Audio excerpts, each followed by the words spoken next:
로마서 6장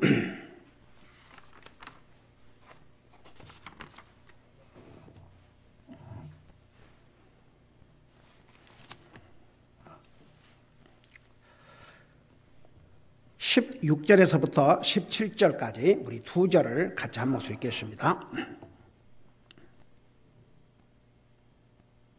16절, 17절입니다. 같이 읽습니다. 시작. 너희 자신을 누구에게 종으로 내주어 순종하게 하면 너희가 순종하는 그 사람의 종이 되는 줄을 너희가 알지 못하느냐? 혹은 죄의 종으로 사망에 이르고 혹은 순종의 종으로 의에 이르느니라. 그러나 하나님께 감사하리로다. 너희가 죄의 종이었으나 너희에게 전달된 교리의 그 틀에 마음으로부터 순종하고 이로써 죄로부터 해방되어 의의 종이 되었느니라. 18절까지 앉으시 바랍니다. 자, 로마서 6장은 어떻게 우리가 구원받은 하나님의 자녀로서 죄를 이기고 의로운 삶을 살 수 있는가, 그리스도인의 삶을 살 수 있는가, 어떻게 하면 성화의 삶을 살 수 있는가. 그러니까 우리가 이제 예수님을 영접함으로 하나님께서 우리를 의롭다고 하셨지만 우리는 역시 여전히 죄의 속성을 가지고 삽니다. 우리가 주님을 만날 때까지 하나님의 자녀로서의 삶을 살아야 되는데 그 과정이 성화의 과정입니다. 영어로 sanctification. 자, 그래서 우리가 어떻게 죄를 이기고 그리스도의 삶을 살 수 있는지, 그 첫째는 주님과 나와의 하나됨을 알아야 된다는 거. 그 다음에 두 번째는 내가 예수님을 영접함으로 나는 의인이 됐고 하나님의 자녀로서 하나님과 나와는 분리할 수 없는 관계에 있다는 것을 그걸 그걸 그렇게 간주하라는 얘기입니다. 여러분, 정말 예수님을 자기 주로 믿는 사람은 알아요. 자기가 알게 돼 있습니다. 우리 속에 거하시는 성령님이 그걸 알게 해주셔요. 그래서 이제 그렇게 영어로 계산한다, 간주한다. 나는 하나님의 자녀이다. 그것을 확실하게 자기 자신을 그렇게 간주할 정도면 이 사람은 진짜 믿는 사람입니다. 진짜 안 믿는 사람은 그렇게 하기가 어렵습니다. 항상 왔다 갔다 합니다. 여러분, 하나님 다음으로는 자기 자신이 알게 돼 있어요. 여러분, 많은 경우에 우리 교회를 다녀간 예를 들어서 선교사님 가운데서 그 목사의 딸로 선교사님 사모님 여러분 기억나세요? 그 이제 믿는 집안이니까 또 목사 집안이니까 교회 가고 이런 게 그냥 자연스럽게 이루어진 거죠. 그런데 어느 날 자기 스스로 자기가 죄인인 걸 깨닫고 주님을 영접하지 못했다는 거. 하나의 습관이었지. 그래갖고 그 쿨리 성사님과 그 사모님 우리 교회 와서 간증했잖아요. 자기가 이제 목사의 아내가 됐는데 그 교회 주님 영접과 구원받은 성도들이 정말 눈물을 흘리면서 간증하고 그 침례를 받는데 자기는 그 여자 자매가 침례 받으면 도와주고 했는데 정말 나는 거듭난 하나님의 자녀인가? 그래서 그때 주님을 영접하고 진실로 구원받고. 여러분, 목사의 자식들이라고 자동적으로 이런 게 아니에요. 그러니까 선악을 구별할 나이가 되면 가르치는 거죠. 복음을 전해주고. 여러분, 자동적으로 되는 거 없습니다. 구원의 길은 주님이 열어주셨지만 그 길을 받아들이는 것은 나의 선택입니다. 스스로의 결정과 선택입니다. 결단입니다. 그래서 회개가 들어가는 거예요. 회개라는 게 뭔지 여러분 잘 아시죠? 자기 마음과 자기 생각과 자기의 마음을 바꾸는 거. 우리 예수님께서 퍼블릭 라이프, 공생애를 시작하면서 전하신 첫 메시지가 회개하랍니다. 회개함이 없이 구원받을 수가 없어요. 여러분, 그래서 회개와 믿음은 안과 밖. 회개는 죄를, 세상을 따라가고 내 육신을 따라가던 사람이 방향을 바꾸는 것. 이 방향을 바꾸는 부분이 회개고, 방향만 바꾼다고 되는 게 아니에요. 하나님을 믿고 하나님을 따라가는 게 이제 믿음이죠. 여러분, 옛날에 어떤 깡패가 얼마나 주먹질을 많이 하고 다녔던지 제가 아직도 기억나요. 한국에서 그 양반이 나중에 진실을 회개하고 목사가 됐는데 아직도 그 이름이 기억나요. 최선재 목사라고. 그래갖고 저희 그 형님 목사님을 그렇게 따랐어요. 그래서 잘 알고 만났는데, 그래갖고 어느 날 자기가 손목을 잘랐답니다. 그 진짜 손이 없어요. 내가 다시는 이 주먹질 안 하겠다. 근데 그 사람 진짜 구원받은 목사였어요. 근데 손만 날아갔지 여기는 하나도 안 바꿔줬더랍니다. 아무리 손을 찍어내고 자기 육체에 지체를 찍어내도 이걸 바꾸지 않는 한 똑같은 사람이라는 걸 깨달았답니다. 저는 아직도요, 그때는 잘 이해를 못했어요. 그런갑다 그랬어요. 제가 이제 복음을 깨닫고 나니까 충분히 이해가 되죠.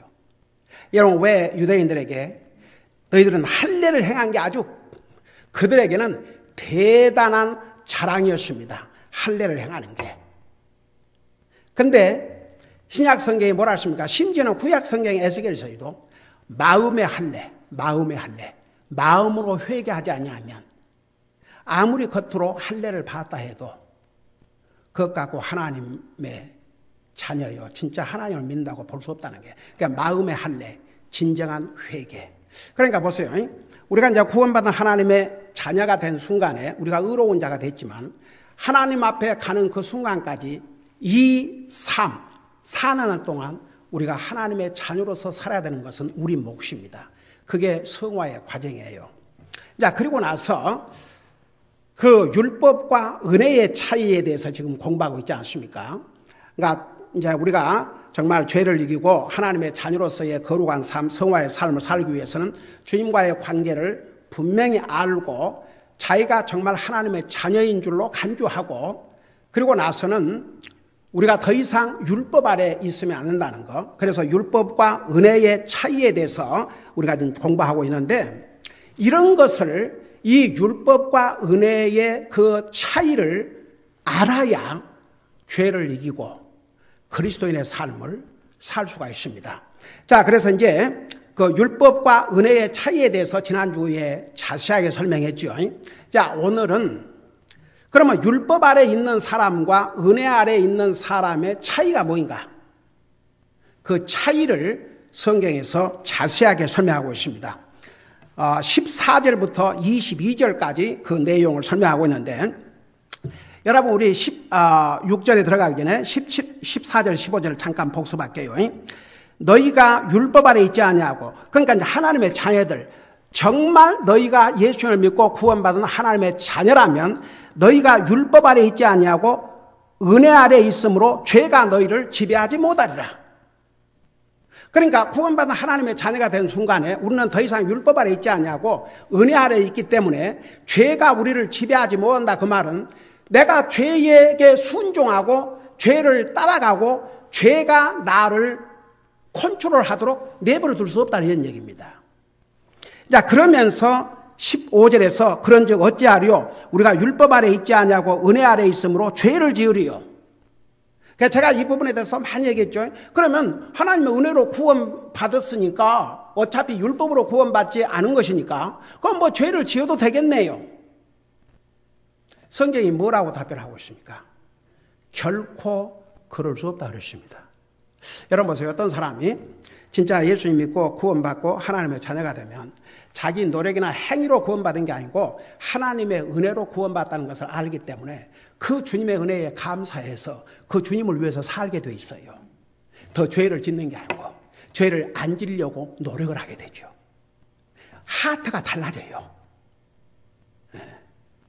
그러니까 여러분 보세요. 옛날이나 지금이나 2000년 전이나 지금이나 꼭 이런 사람들이 있어요.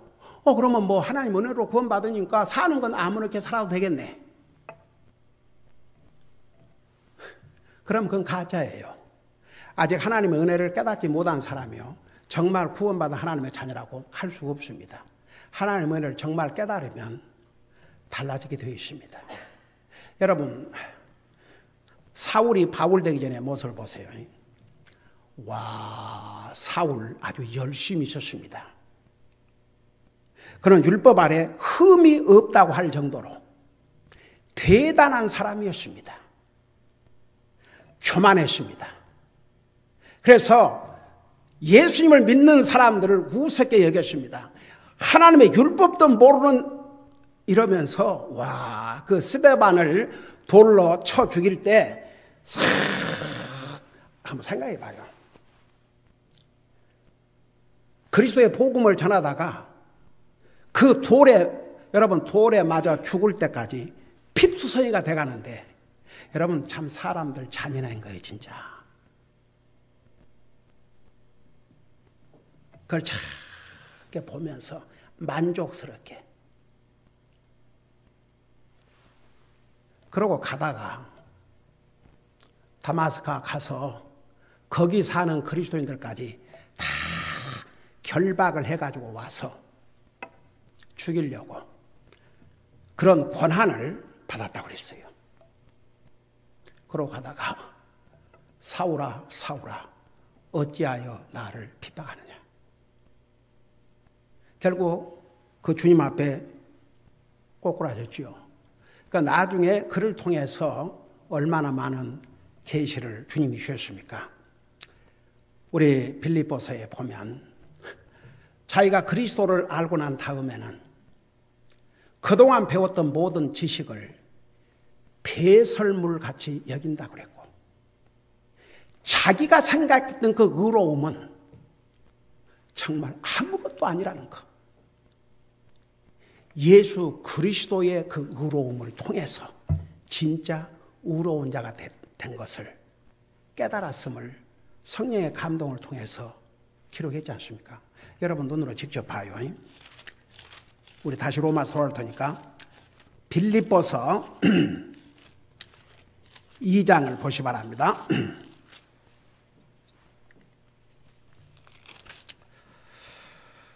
3장, 빌립보서 3장입니다. 3장 10절, 8절부터 보세요. 3장 8절부터.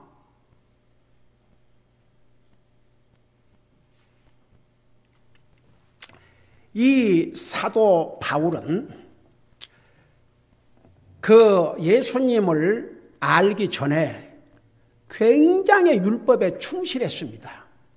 율법이 가리킨 것을 다 지키고 그는 당시에 가말리엘이라고 하는 유명한 율법사 밑에서 5살부터 가정 개인 교육을 받을 정도였습니다. 그러니까 사울은 태어날 때부터 지금 이스라엘은 로마의 속국인데 태어날 때부터 로마의 시민권자로 태어났다니까. 가령 예를 들어서 여기에 부모가 이민 와서 여기서 태어난 아이들은 자동적으로 미국 시민권자가 되듯이 로마의 시민권자로 태어났습니다. 아주 굉장히 그 부유한 가정에서 태어났던 것 같아요. 그 부모가 굉장히 잘 살았던 것 같아요. 그러니까 하여간 좋은 교육이라는 교육은 다 시킨 것이죠. 그러니까 나중에 오죽하면 로마의 총독이 너의 많은 지식이 너를 미치게 했다고 했지 않습니까? 그러니까 그렇게 알려진 사람이었습니다. 대단한 사람이었습니다. 대단한 학자였습니다. 그는 당시에 이스라엘 백성들이 로마의 지배를 받고 있었지만 그는 로마의 시민권자였습니다. 대단하죠. 8절 보세요. 참으로 확실히 모든 것을 손실로 여김은 그리스도 예수 내 주를 아는 지식이 매우 뛰어나기 때문이라. 내가 그분을 위하여 모든 것에 손실을 입고 그것들을 단지 배설물로 여김은 내가 그리스도를 얻고, 그 다음에 보세요. 9절에 율법에서 난 내 자신의 의가 아니라 그리스도의 믿음을 통한 의, 곧 믿음으로 말미암아 하나님께로부터 난 의를 소유한 채 그분 안에서 발견되려 함이라. 여러분, 이제 사울은 더 이상 자기 개인적인, 자기가 율법을 잘 지켰고 사람의 눈앞에 저 사람은 참 의로운 사람이다, 그 의가 아니고 예수 그리스도를 통한 의를 얻고자. 여러분, 똑같은 2장 6절에 보세요. 이 사도 바울이 바울 되기 전에 어떤 사람이었는지 6절 보세요. 열심으로는 교회를 핍박하고. 여러분, 그 사울은 이 당시에 교회를 핍박하는 것이 하나님을 잘 섬기는 것이라 생각했어요. 나중에 그 고백을 했죠. 그러니까 자기가 몰라서 그런 거죠. 몰라서. 그러면서 보세요. 율법에 있는 의에 관하여는 흠이 없는 자라고 그랬어요. 사울이 적어도 율법 아래서, 그러니까 하나님께 주신 그 10계명 가운데 1계명 제1은 내 앞에 다른 신을 두지 말라, 제2는 나를 위하여 어떤 형상인데 만들지 말라, 이런 1계명부터 10계명까지를 적어도 외적으로는 다 지킨 거지요. 5계명부터 10계명만 얘기한 거 아닙니다. 1계명부터 10계명까지. 그러니까 교회를 핍박하는 것도 하나님 믿는 열심. 아니, 오직 유일하신 하나님인데 느닷없이 자기가 생각할 때는 예수라는 사람이 자기를 하나님이라고 그러고 하나님의 아들이라고 그러니 이게 있을 수 있는 일인가? 그래서 그렇게 핍박을 한 거예요. 근데 많은 성경학자들은 그런 카멘트를 해요.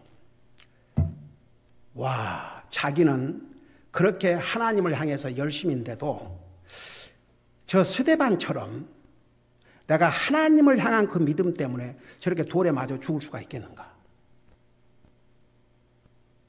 한번 생각해 보세요. 얼마나 그 모습을 보면서 자기 양심에 찔렸겠어요. 내가 겉으로는 정말 하나님 한다 하지만 내가 과연 저렇게 죽을 수 있는가? 저 사람은 예수님을 믿고 죽어가면서도 저들의 죄를 저들에게 저들에게 돌리지 마시고 용서해달라는 기도를 하질 않나? 한번 생각해 봐요. 그런 생각을 하면서 지금 다마스커스를 걸어가고 있는데 갑자기 사울아 사울아 어찌하여 나를 핍박하느냐. 그러니까 성경 보세요. 사도행전 9장에 보면 그 첫 마디가 주여, 그냥 주여 그랬어요. 주여, 내가 무엇을 하오리까? 그가 만난 예수님은 파워풀했습니다. 누구십니까? 이렇게 물었죠. 나는 너가 핍박하는 예수다. 와, 여러분, 사울이 바울 되기 전에 예수님을 직접적으로 핍박한 적이 있어요, 없어요? 없어요. 누구를 핍박하고 다녔어요? 예수님 믿는 사람들을 핍박하고 다녔어요. 근데 예수님은 뭐라고 물었어요? 사울에게. 너가 어찌하여 나를 믿는 자들을 핍박하느냐 아니면 나를 핍박하느냐 그랬어요. 여러분, 주님과 그리스도인과는 분리할 수 없습니다. 예수님 믿는 사람들을 핍박했던 사울에게 너는 어찌하여 나를 핍박하느냐. 우리가 주님을 위해서 헌신하고 주님을 위해서 핍박받고 주님을 위해서 욕을 먹는다면 그래서 우리의 영광이에요. 주님께서 마태복음 5장에서 그랬지 않습니까? 나를 위하여 너희가 핍박을 받으면 도리어 기뻐하고 즐거워하라. 하늘에서 너희 상이 큼이라. 이전에 선지자들도 다 그와 같이 핍박을 받았느니라. 여러분 솔직히 말해서 우리가 구원받은 하나님의 자녀가 된 다음에 주님을 믿는 그 믿음과 그 섬김 때문에 가족 식구들에게 핍박을 받거나 친구들에게 놀림을 당하거나 직장에서 놀림을 받는다면 이 사람은 복받은 사람이에요. 한 번도 그런 적이 없다 그러면 그것도 참 어떻게 보면 참 문제예요. 입 다물고 있으니까 알 게 뭡니까? 뭐 직장을 가든 어디를 가든 입 딱 다물고 자기가 그리스도인이라는 것을 뭐 나타내야 뭐 핍박을 하든지 따돌림을 하든지 하죠.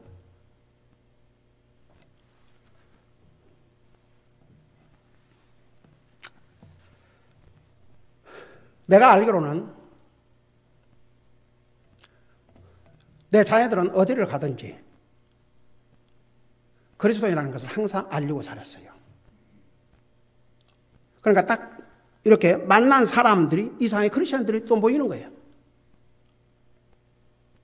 하다보다 우리 큰딸 직장에서 다 하니까 알게도 그러니까 이제 뭐 검사들 판사들 이렇게 모여서 같이 식사를 한다든지 그러면 자기들은 뭐 한 잔씩 하는 사람도 있고 그러지만 저건 크리스천인 걸 아니까 코카콜라 시켜주고 그리고 이제 판사나 검사 이렇게 같이 가서 식사할 때는 이상하게 다 크리스천끼리 모여서 나이가 제일 많이 든 판사가 먼저 기도하고 식사 기도하고 그 정말 얼마나 감사한지 몰라요.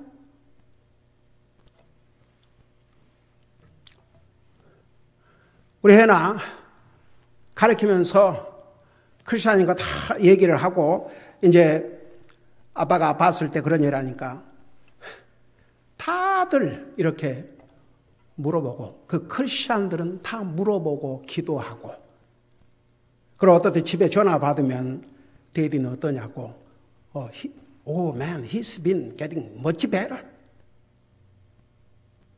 I have been praying for your daddy. 여러분 보세요.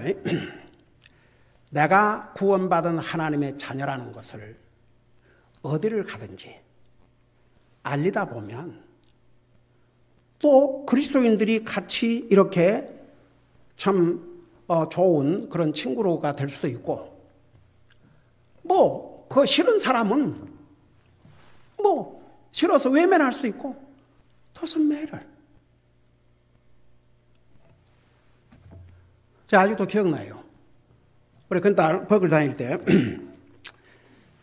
제가 한번 거기 가봤지만은 제가 한 번은 참 방문했는데 점심을 이제 먹으러 갔는데 그 피자를 이제 하나에 사서 먹어요.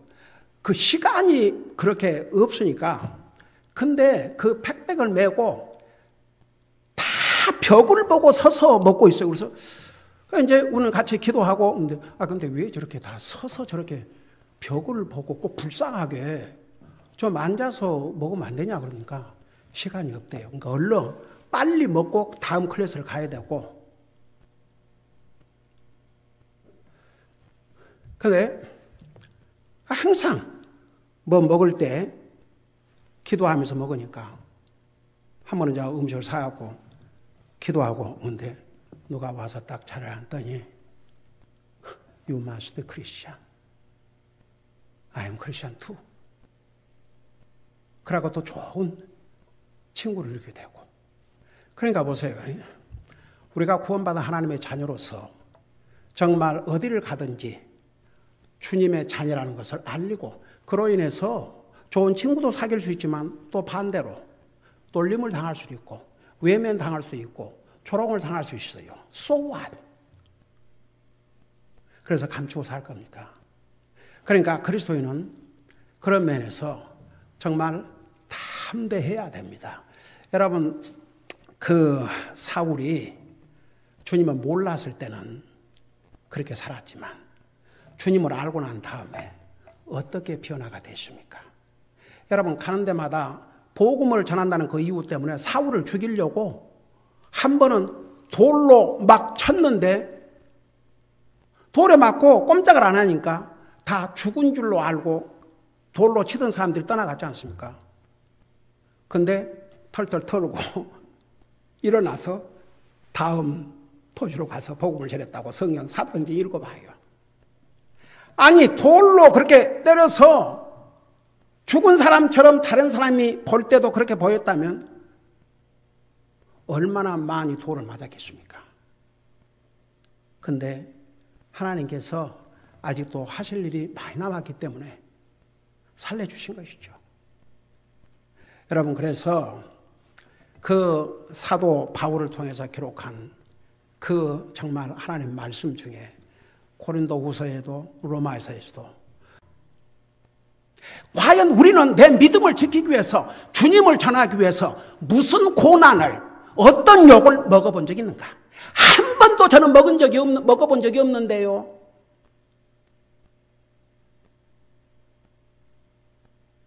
그러면 내가 지금까지 어떤 믿음 생활을 하고 있는가?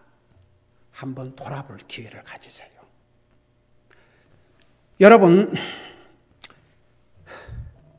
우리가 정말 주님을 위해서, 주님은 나와 여러분을 영원한 지옥으로부터 건져주시기 위해서 자기 생명도 주셨습니다. 창조주신 하나님이신 예수님께서 피조물의 인생들에게 침패탐을 당하고 뺨을 맞으시고 옷을 찢김을 당하시고 온갖 수욕을 다 당하셨습니다. 그 주님 때문에 우리는 값없이 구원받고 거룩한 하나님의 백성들이 되었습니다. 우리가 그 주님을 위해서 어떻게 살아야 될 것은 설명 없어도, 많은 설명 안 해도 답이 분명하게 나오지요. 자, 그래서 보세요. 이 율법 아래 사는 그리스도인은 그리스도인인데 아직도 율법 아래 사는 사람의 모습과 은혜 아래 사는 모습이 어떻게 다르냐면 이렇게 달라요. 여러분, 그 지난번에도 얘기했지만 이 율법 아래 있는 사람은 율법이 필요한 사람이라 그런 뜻이에요. 그러니까 뭘 해라 그래야 되고 하지 말라 해야, 심지어는 구원받은 하나님의 자녀이라 할지라도 영적으로 성장해서 못해서 그런지 하여가 어떠서 보는지 여러분이 나를 볼 때 나는 하라고 해야 하는가, 하지 말라고 해야 안 하는가, 그래 안 해도 나는 해야 될 것을 하고 해서는 안 될 것은 안 하고 사는가를 보면 내가 율법 아래 사는지 은혜 아래 사는지 답이 나와요. 그러니까 은혜 아래 사는 사람은요, 죄의 종 노릇을 할 수가 없습니다. 죄의 지배를 받을 수가 없습니다. 아, 죄 짓고 살아도 이제 되네? 하나님의 은혜로 구원받고 하늘나라 가니까 뭐 아무렇게 살아도 되네? 이런 가증한 생각을 할 수가 없지요. 왜냐하면 우리가 율법의 행위나 내가 뭘 해갖고 구원받았다면 내 노력으로 받은 것이니까 감사를 내한테 하지만 나는 할 수가 없거든요. 내 노력이나 행위가 아니고 전혀 하나님의 은혜로 구원받았기 때문에, 영원한 지옥으로부터 건진을 받았기 때문에 그 주님의 은혜를 깨달은 사람은요, 그 주님에게 감사하지 아니할 수 없고 그 주님을 예배하고 섬기지 아니할 수 없고 그 주님의 은혜를 잊을 수가 없죠. 그렇게 마음의 자세와 생각이 달라지는 거지요. 아, 은혜로 구원받았으니까 뭐 죄 짓고 살아도 되네. 그러니까 여기 그 로마서 다시 돌아가서 뭐라 그랬어요? 그 15절 마지막 부분에 결코 그럴 수 없느니라. 그러고 나서 이제 16절을 보면, 16절 17절을 보면 그 은혜 아래 있는 사람과 율법 아래 있는 사람의 차이가 뭐냐 그러면, 율법 아래 있는 사람은 죄의 종 노릇을 하고 있고 여전히 은혜 아래 사는 하나님의 사람은 하나님의 종 노릇을 하고 있어요. 그 다음에 율법 아래 살고 있는 사람은 죄의 종 노릇을 하고 있고, 은혜 아래 사는 사람은 하나님의 종 노릇을 하고 있고, 그 다음에 율법 아래 있는 사람은 여전히 죄에게 순종하고 살고, 은혜 아래 사는 하나님의 사람은 의에게 순종하고 살아요. 자, 그것을 16절, 17절에서 이렇게 얘기하고 있는데 한번 보세요. 16절에 너희 자신을 누구에게 종으로 내주어 순종하게 하면 너희가 순종하는 그 사람의 종이 되는지를 너희가 알지 못하느냐. 네, 한 쉬운 예를 드릴게요. 여러분 한번 물어보십시다. 여러분은 여러분들이 그냥 하고 싶은 대로 하고 살아요? 아니면 하고 싶지만 이건 하나님이 원하신 게 아니니까 안 한다든지,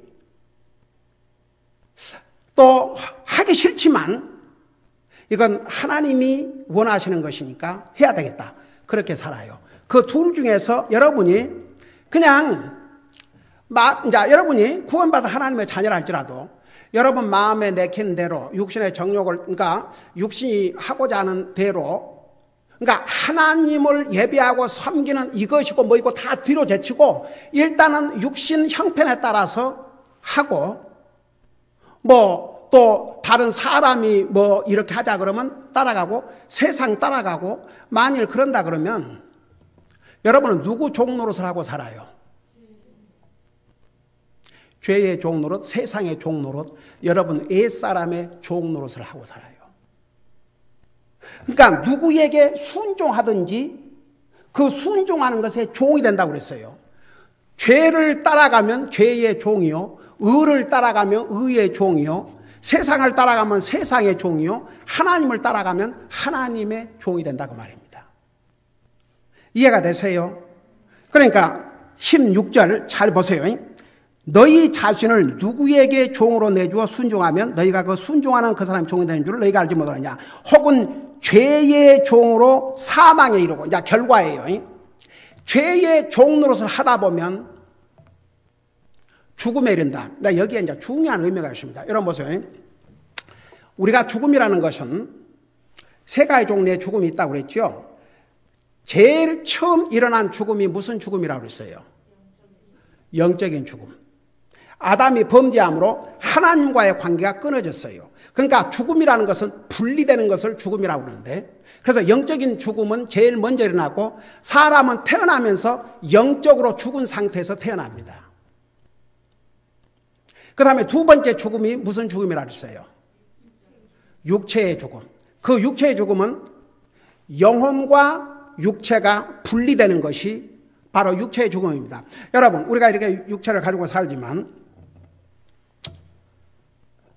한번 생각해 봐요. 영혼이 딱 떠나간다고 생각해 봐요. 혼이 떠나가 버린다고 생각해요. 그러면 그 육체는 죽은 시체가 됩니다. 여러분 보세요. 사실은 혼이 육체의 생명의 소스, 근원입니다. 여러분, 하나님께서 아담을 뭘로 빚으셨어요? 아담의 겉모습을 흙으로 빚으셨어요. 근데 생명이 있었어요? 없었어요? 없었습니다. 근데 아담의 코에다가 하나님께서 breathed into his nostrils, 그러니까 그 코에다가 생명의 기운을 하나님께서 이 호흡을 불어 넣으시니까 그 다음에 뭐라 했어요? He became a living soul. 산 혼이 됐다고 그랬어요. 그래서 이 혼이 생명입니다. 혼이 떠나가면 더 이상 생명 아닙니다. 혼이 떠나가면 그 육체는 시체입니다. 뭐 불태우든지 땅에 묻든지 기증을 하든지, 세 가지 중에 하나. 그리고 한 가지 분명한 것은 다 없어져 버려요. 혼은 영원히 살아요. 그래서 심지어는 안 믿는 사람도 그 혼이 좋은 데 갔을 것이다. 아이고 주여. 근데 사는 것은 자기들은 죽음으로 끝난 것으로 그렇게 알아요. 다른 사람 죽어봐요. 뭐 사랑하는 가족이나 친구나 친척이 죽었다고 생각해봐요. 좋은 데 갔을 것이라. 누구 마음대로. 나는 진짜 참 슬픈 게 누구 마음대로. 살아있는 사람이 좋은 데 갔을 것이다. 그런다고 해서 좋은 데 가요?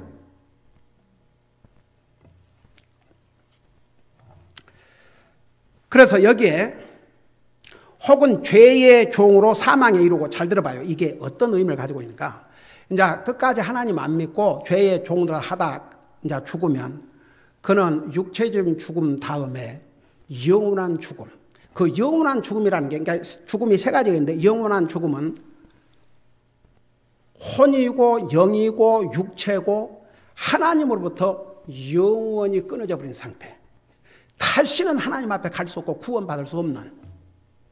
그래서 한 번 지옥 가면 there's no second chance. 다시 기회가 없어요. 아이고 주여. 천주교에서는 또 연옥이라 그래가지고 그 성경에 없는 것을 가리켜요. second chance. 나중에 하나님께서 이제 그 죄의 경중에 따라서 다시 이제 성경 어디가 있는데요? 몰몬은 어떻게 가르치는지 아십니까? 몰몬교? 지옥에 간 사람들도 나중에 그들을 위한 심판이 있는데 그 심판 때에 걸러낸대요. 난 진짜 참 별의별 사람들이 우리 집에를 한동안 찾아와서 근데 하여간 이 여호와의 증인 제7일 안식일 교회 몰몬 아주 세 그룹들이 끈질게 우리 집을 방문했는데 다 KO가 돼갖고 돌아갔어요. 솔직히 우리 주님이 다 아신 사실입니다. 도저히 당해낼 수 없으니까 나중에 자기 높은 사람 데리고 오게요. 높은 사람을. 근데 높은 사람을 데리고 온 적이 없어요. 그 다음에 이 몰몬에서는 자기 이 실력으로는 도저히 저를 감당할 수 없기 때문에 장로 엘더를 데리고 오겠대요. 그래서 웰컴 엘더 한 번도 온 적이 없어요. 그 다음으로는 우리 집에 이제 온 적이 없어요. 그냥 거기다 다 찍어놓은 것 같아요. 저 집 가면 안 된다. 근데요, 진짜 끈질긴 그 그룹이 있어요. 그 여호와의 증인. 와, 편지를 보내는데 그 여자가 그 종이도 그 이렇게 아주 멋진 색깔 들어있는 그런 아주 멋진 꼭 연애 편지 쓸 때나 쓸 수 있는 그런 종이에다가 딱 뭐라고 하냐면 김 선생님께 그거 다 주소를 통해서 이제 알아는 모양이에요. 우리 주소로 돈 주고 사듯이.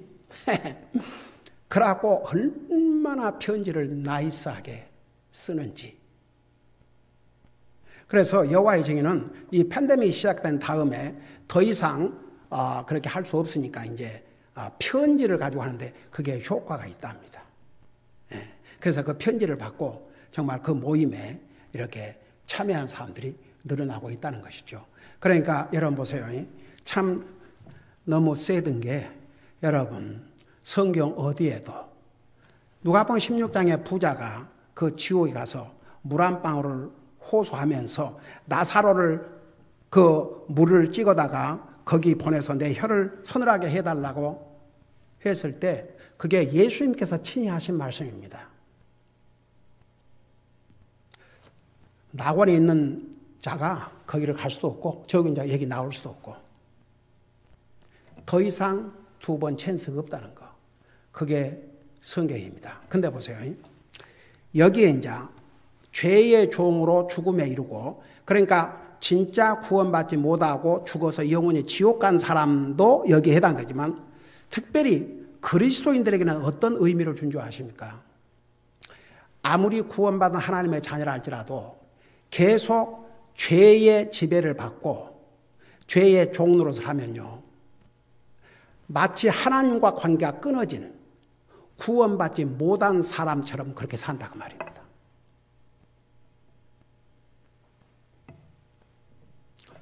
죽음은 분리되는 것이거든요. 이런 사람은요. 하나님을 제대로 예배하고 섬기고 살 수가 없습니다. 안 믿는 사람과 다를 바 없이 삽니다. 영적으로 죽어있는 사람과 똑같은 모습으로 삽니다. 얼마나 슬픈 일입니까? 그리고 이제 보세요. 끝까지 그러고 살면 아예 가짜든지, 만약 진짜 하나님의 자녀가 계속 그런 식으로 살면, 여러분 히브리서 12장에 뭐라고 그랬어요? 하나님은 사랑하신 자를 징계하시나니 징계가 없으면 사생하라고. 그래서 하나님의 정말 구원받은 하나님의 자녀가 계속 죄의 종로를 하고 살면, 그리고 주님과는 상관도 없이 그래 살면 하나님께서 반드시 징계의 채찍을 드실 날이 온다고 말입니다. 그러니까 가장 지혜로운 방법이 뭔지 아세요? 하나님의 징계를 받기 전에 뉘우치고 돌이키고 하나님의 종로로 하고 살아야죠. 그래서 여기에 죄의 종으로 사망에 이르고 혹은 순종의 종으로 의에 이르느니라. 그러나 하나님의 말씀에 순종하고 살면 의로운 자의 삶을 살 수밖에 없다고 말입니다. 여러분, 의로운 자의 삶이 뭔지 아십니까? 그게 바로 하나님을 예배하고 섬기는 삶, 하나님을 순종하고 사는 삶, 사람들에게도 좋은 그리스도인으로서 간증이 되는 삶, 그게 바로 의의 종으로서의 삶입니다. 기도하십시다. 사랑의 아버지 하나님, 은혜와 사랑을 감사드립니다. 우리가 구원받고 하나님의 자녀가 된 다음에 우리가 정말 아직도 율법이 필요한 삶을 살고 있는지, 율법이 필요 없고 하나님의 은혜 아래 살고 있는지 우리 자신의 모습들을 살펴보게 하시고, 진실로 하나님의 은혜로 구원받고 하나님의 은혜 가운데 살진데 우리는 항상 죄의 종이 아니라 하나님의 종, 죄의 종이 아니라 의의 종의 삶을 살게 될 줄로 믿습니다. 우리가 그렇게 삶으로 죄를 이기고 그리스도인으로서의 성화의 삶을 사는데 승리할 수 있도록 도와 주시옵소서. 감사합니다. 사랑합니다. 예수님의 이름으로 감사 기도하옵나이다. 아멘.